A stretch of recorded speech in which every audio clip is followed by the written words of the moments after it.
আসসালামু আলাইকুম। আজকে আবার নতুন একটা ভিডিও নিয়ে আসছি। ভিডিওটা হলো অনেকদিন পরে আমরা সবাই মিলে একটা কোন আইসক্রিম খাচ্ছি।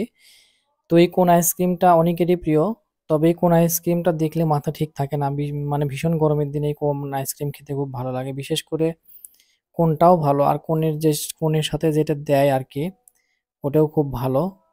তো যাই হোক এইটা হলো ৳১০ পিস নেয়, আগে ছিল ৳৫ পিস। আর এই আমার এক বন্ধু দেখেন খাওয়াচ্ছে কিভাবে। ও খেতে চাইছিল না, খাওয়ার পরে দেখলো যে না অন্যরকম অনেক অনুভূতি ভালো। তো সেই জন্য আরকি সে খাচ্ছে আরকি। তো ভালোই লাগছে নাকি ওর কাছে তাই তো বলল। তো সবাই মিলে খাওয়াচ্ছিলাম। আমরা গেছিলাম ফুটবল খেলা দেখতে, যেতে ভাবলাম যে কোন আইসক্রিম, তো কোন আইসক্রিম দেখে আর লোভ সামলাতে পারিনি। আর এদিকে আমিও খাচ্ছিলাম দেখেন। তো বিশেষ করে আমার সেই ইয়েটা খাওয়া শেষ। এখন শুধু কোনটাই রয়ে গেছে। মনে হচ্ছিল বারবার খাই। কিন্তু এত তো খাওয়া ঠিক হবে না এই গরমের মধ্যে। তারপরেও খুব খাইলাম, মজা পাইলাম। তবে যারা আইসক্রিম প্রিয় তারা অবশ্যই ভিডিওতে লাইক, শেয়ার, কমেন্ট করবেন। আর এরকম ভিডিও পাবেন। ভিডিও করতে তো অনেকটাই কষ্ট হয়। আইসক্রিম খাওয়ার পরে আমরা অনেকটা রেস্ট নিচ্ছি। আমার ফ্রেন্ডরা রেস্ট নিচ্ছে, তো ভাবলাম যে একটু ছবি তুলি, ভিডিও করি। ভিডিওটা ছোট্ট করে ভিডিও করতে গেছিলাম। তো আসলে তেমন খুব ভালো হয়নি মনে হচ্ছে। একটু কমেন্ট করবেন। এই হলো অবস্থা। সবাই ভালো থাকবেন। আসসালামু আলাইকুম।